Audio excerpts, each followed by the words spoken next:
Are beginning to reach out to each other, with Mikhail Gorbachev visiting London, Paris, Bonn, and Rome in 1989, and the barbed wire being removed between Hungary and Austria. A reporter who has watched this from a London assignment for 10... Good evening and welcome to tonight's Cable TV Local Special. Joining me this evening, I have Ellen Unruh of the Outreach Office of Kansas Audio Reader, and that's what we're going to be discussing this evening, the Kansas Audio Reader Network. Ellen, thanks very much for being on our special. Thanks, Jerry. And I guess, first of all, to start off with, just what is Kansas Audio Reader? I know most of our viewers probably haven't heard of it. Yeah. Well, a lot of people start out by thinking that it's something to do with hearing, but actually we are a service for the visually impaired. We are a radio network for the blind and visually impaired, and we produce a radio broadcast for those who can't see to read or can't hold a book or turn the pages of a newspaper. And what you hear on our radio broadcast are readings of newspapers and magazines and current books. Well, that's what I was going to ask you. If it's a radio network, I know there are other FM and AM stations. Just how does the audio reader differ from, say, a K-Man or KMKF or KQLA radio? Yeah. Well, basically in what you hear, you don't hear music, you don't hear commercials. All you hear are readings of newspapers and magazines and books. And it's the printed material that we try to bring to our listeners who are visually impaired, things that they don't have access to otherwise. Okay, now the Kansas Audio Reader, how do you go about getting the people to do the actual readings for the network?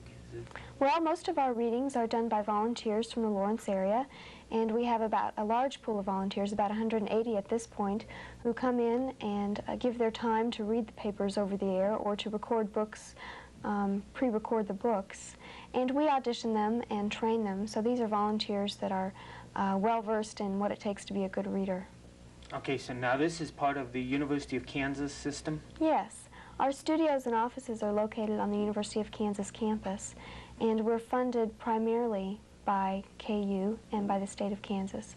So it's a statewide radio network for any print handicapped Kansan.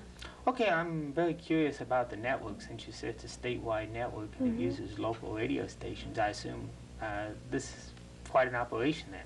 Well, our broadcast originates in Lawrence, and then it's rebroadcast over 6 FM stations throughout the state, as well as over several cable systems, including Manhattan Cable System. And our signal starts in Lawrence, and then it's taken throughout the state by a microwave relay system, as well as some other means, and is rebroadcast all over the state. Okay, that was going to be my next question. How does somebody in Manhattan pick it up? You mentioned it was on the FM radio and it's also on cable. Can you tell them how they go about picking up the audio reader? Well, they need a specially tuned receiver to get our broadcast. Something similar to this one? Yes, that's one of our models. We have a lot of different models of radios. Some of them look slightly different. If somebody's interested in getting the radio broadcast, they simply get a specially tuned receiver from us, and we loan it to them free.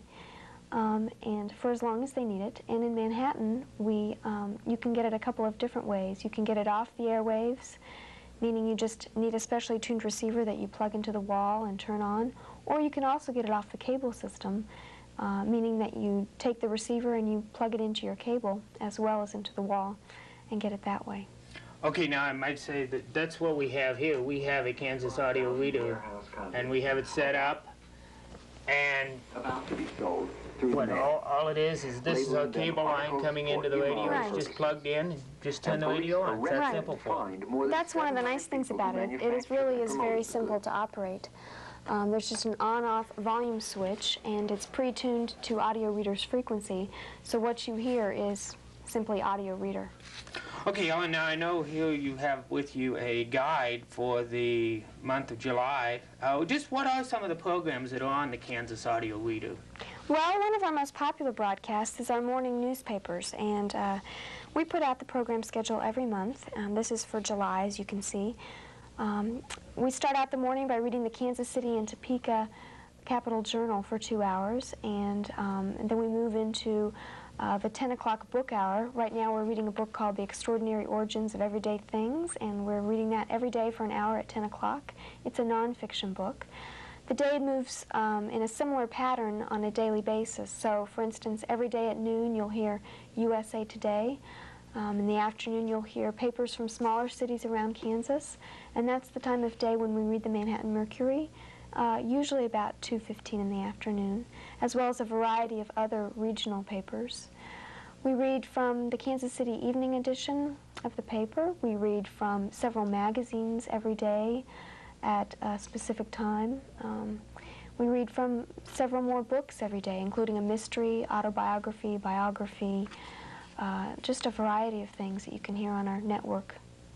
Now, is this network affiliated with any other network, or is it just sort of a standalone network? Well, you could answer that a couple of different ways. We are fairly independent in the programming that we do, which is mainly original programming from the Audio Reader studios. But we do borrow some programs from other radio reading services throughout the country. Audio Reader is what's called a radio reading service. And we do borrow a few programs every week from other services in the nation. But basically, we do a lot of our own programming. Okay, now you say most of your readers are volunteers? Yes. They come from a variety of backgrounds. Some are professors or students affiliated with the university. Some people are teachers, insurance agents, lawyers, real estate agents, anybody from the community who's interested in doing this kind of work.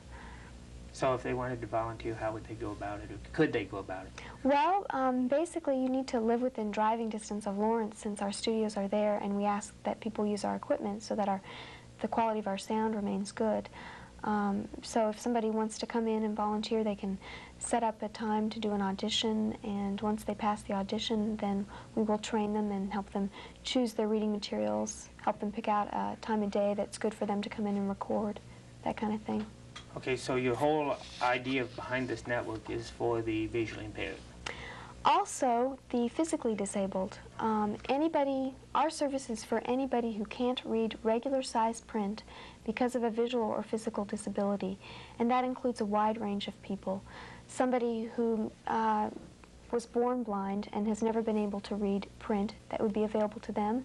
Somebody who's just suffered a stroke, who maybe can't move their arms very well, can't hold a paper anymore. Somebody who's physically disabled in another way and can't hold a book.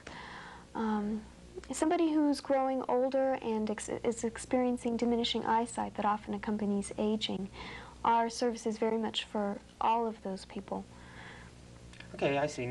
Now, we touched on this a little bit earlier, but I'd like to go into a little more detail on it. Somebody needs or wants this service. How do they go about getting it? Well, here in Manhattan, you could go to the library and talk with the librarian Lois there at the Talking Books department. She has applications on hand. Basically, what needs to happen is you need to fill out an application and mail it to Audio Reader, and then we will process the application and mail back a radio to the new listener. And then we put them on the program schedule mailing list, and so they'll get that every month as well. So it's a very easy process? It's very easy. It is. Do you have any idea how many people in Manhattan presently subscribe? I don't. I know that statewide we estimate our listenership at about 5,000, and some people have radios in their homes. Other people are listening through an in-house communication system in a hospital or in a community room in a nursing home or a senior center. So we have lots of listeners scattered throughout the state. But we estimate that we're only reaching about 15% of our potential audience. And we'd really like to expand our listenership because we know that there are a lot of people who would enjoy this kind of programming. So there's a service out there, it's available, should be used. Exactly.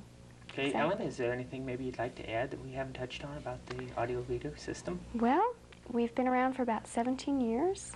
We were the second oldest radio reading service in the country, so we have good blood in our background. I'm really interested in working with the people of Manhattan to see that they get the service. That's what my position is here for, and we really want to be available to answer any questions people have, any way that we can be helpful. Well, Ellen, once again, why don't you tell them how they go about getting the service? Okay. You can call Audio Reader, you can write us, and that information you can get here at the cable company. You can go down to the library and get an application from them, and you mail it in, and we'll mail you back a radio if you're eligible for the service. Well, Ellen, thanks very much for being on our local special. Thank you, telling Jerry. us about the Kansas Audio Reader System. Appreciate it.